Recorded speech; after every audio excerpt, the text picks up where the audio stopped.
How's it going, everybody? I'm here again with my buddy Nico, and we're going to be doing another beer review for you guys. Today, we're going to be looking at Hoppin Frog Brewery. Now, I've only had one of their other beers before, and it was their Pumpkin Stout, and it was absolutely delicious. And this beer advertises that it was the gold medal winner of the Great American Beer Festival Award for the Imperial Stout, I guess, division of 2008 as well as 2011.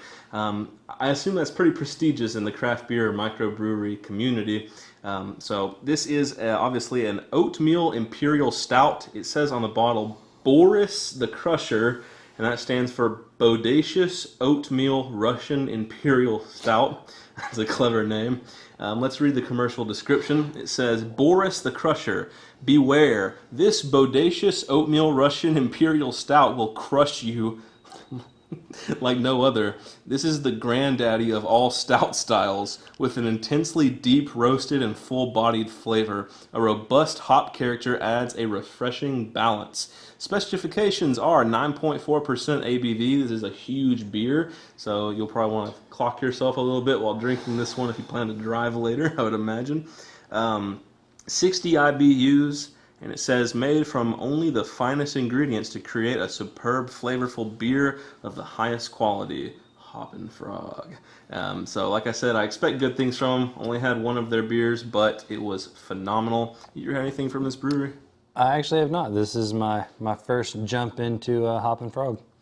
I'm excited about it, though. Yeah. Now, this cap I'm going to take off carefully because I don't think I have. It's just a plain golden cap. But I don't think I have just a blank gold one, and I save my cups. So, we're going to be drinking this once again out of the standard pint glass. Why don't you explain to them how it works while I give this a pour? It's just a normal stout glass. It works best for stouts because of the generally straight sides. We have this bubble here, and that helps to accumulate, put together all of the smells, the aroma that you're going to get from the beer. So you can also get a very good whiff of the beer while you're drinking it, and that's look at that color. That's really gonna help with it. And yeah, this is dark. I mean, out of the bottle, it looks like motor oil. Give it a little bit of an aggressive pour because it's not gonna. Yeah, there's no head. It's so high, and the beer is just so thick that. That's it. You don't get much of a head, and that's to be expected with a beer of this, I guess, caliber would be the word. You know, you hear stouts sometimes described as it looks like burnt 60 weight motor oil. and normally in the glass it'll look that way. But coming straight out of the bottle, it looked like Hershey's like chocolate syrup. Oh yeah. I mean, a thin stream, and it's just absolutely no light getting through. So, I would talk about the head, but there really isn't much of a head. From what I see, it looks like a dark brown burnt caramel is how I would describe that, kind of a burnt colored head. Mine is just a film. His is probably going to subside down to a film rather quickly. I would say let's hold this up to the light, but I promise you there's no light that's going to come through this because this is just absolutely pitch black. Very dark beer. Yeah, you lose the lacing really fast with this head too. I mean, you put it up, I don't know if you can see it, but you put it up, and as you let the lacing see here, it just recedes almost immediately. It is thick. It is a very, very thick beer, it looks like. All right, let's give it a smell and see what it's about. That is a classic oatmeal stout, if I've ever smelled one. It almost has like just a touch of sourness to the aroma, which is classic with an oatmeal stout, as you said. Yeah, and 60 IBUs, if you had an IPA, that'd be a decent amount of bitterness units that you'd be getting, but with a stout like this, it's just drowned out by that heavy flavor. And so, I mean, the 60 IBUs otherwise would mean something, but here, I mean, you pick up almost no hoppiness. Yeah. There's lots of malts. I wouldn't say they're too terribly roasty, though. Yeah, it's all oatmeal. You've got your roasty malts, but not overwhelming. I mean, and the chocolate in this is actually pretty sweet. Like, it's not like bitter dark chocolate or anything like that. There's almost a bit of a spiciness to it, like a cinnamon nutmeg kind of aroma. I'm kind of picking up a little bit here. It smells great. actually. I love the way it smells. Yeah, the flavor's not too terribly complex. It's dark chocolate, but it has a sweetness to it. There's a little bit of a sour note, which is to be expected from like an oatmeal style stout. I wouldn't say it's as far as like a farmhouse ale funk or anything like that, but it has just a little bit of sourness to it. Certainly not Belgian. There's a little bit of a spice, like he was saying, and once again, maybe just an effervescent hint of vanilla or caramel way in the back if you hunt for it. Yep. But this is huge on the chocolate, the malt, and the oatmeal. So without further ado, let's give it a sip and see what it tastes like. Whoa. It's heavy. That is a thick beer. I'm going to just immediately talk about the body and say this is a full-bodied beer, no doubt about it. Oh, yeah. Absolutely.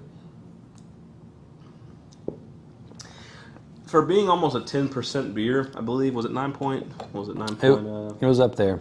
9.4. 9.4. For being close to a 10% beer, I'm going to say the alcohol is pretty well hidden. Now, you can tell there's a little bit of booziness to this, but it's not like super boozy beer. They hide it pretty well for what it is, that being a really high ABV stout. You can kind of pick up on some of that, but really it's so thick. You get a decent bit of bitterness. It's not overwhelming. The coffee and chocolate.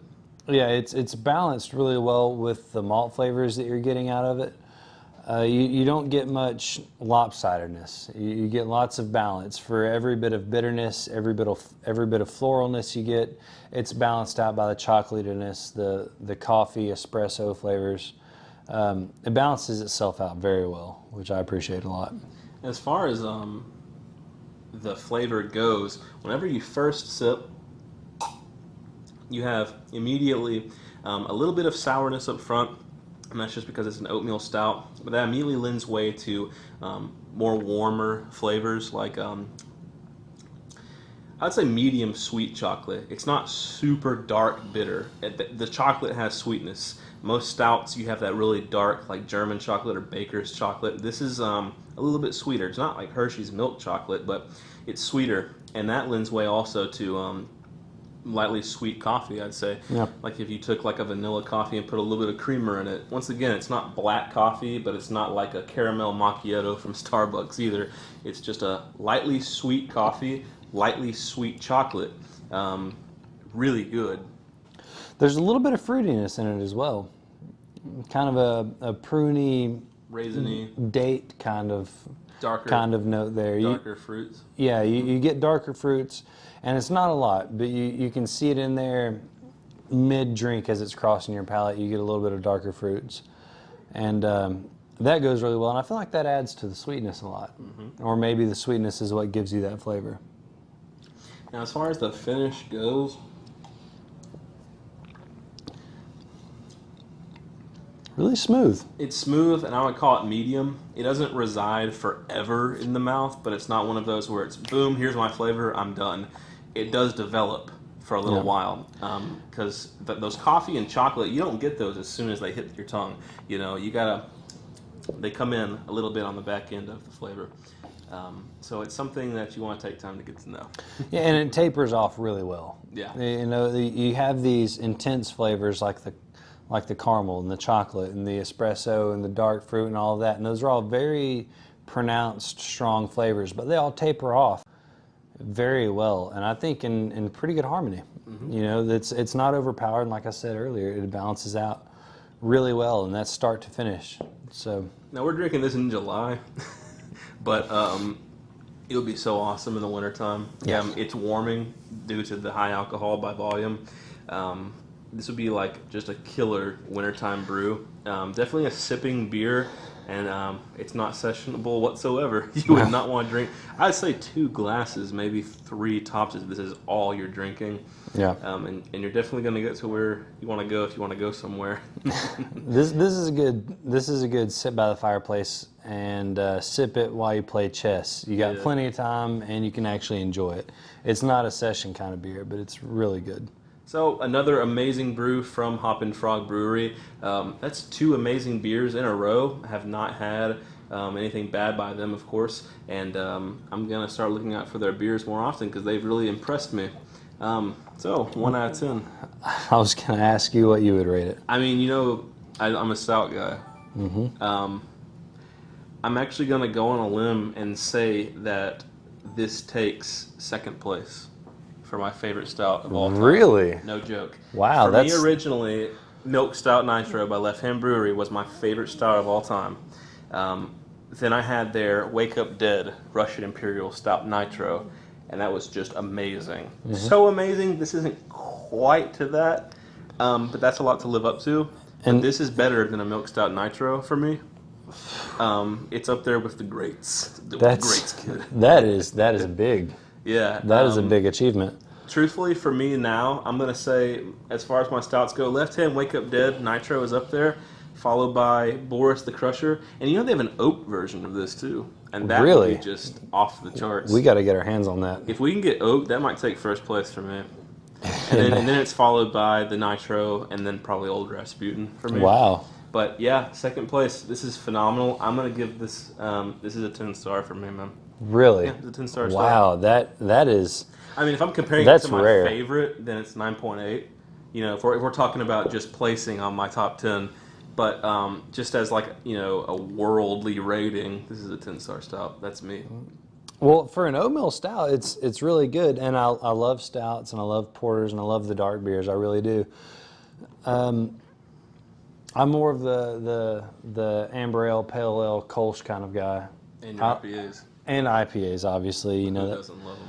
And I really enjoy it, but I also really love stouts. And I have to keep in mind it's, you know, 100 degrees outside. This is July. So if I were drinking in cold weather, it would go down a little differently. But yeah. What would you rate? I think out of 10 stars, I would probably have to give this. And if you're rating it just in the stout world, not just across all beers, of course. Oatmeal stout, I would rate this a 9.5. Yeah. This is up there. This is really good. I really wish that they actually sold this in Texas. Yeah. That would be great. I wish we didn't have to go to Chicago to get it. Yeah. You know, but it's a really good beer, and I really enjoy it a lot. It's definitely worth a try for sure. Yeah. So there you guys go. That's Hoppin Frog Brewery's B.O.R.I.S the Crusher Oatmeal Imperial Stout. If you can get your hands on it, you should really try it if you're a fan of stouts, because it's damn good.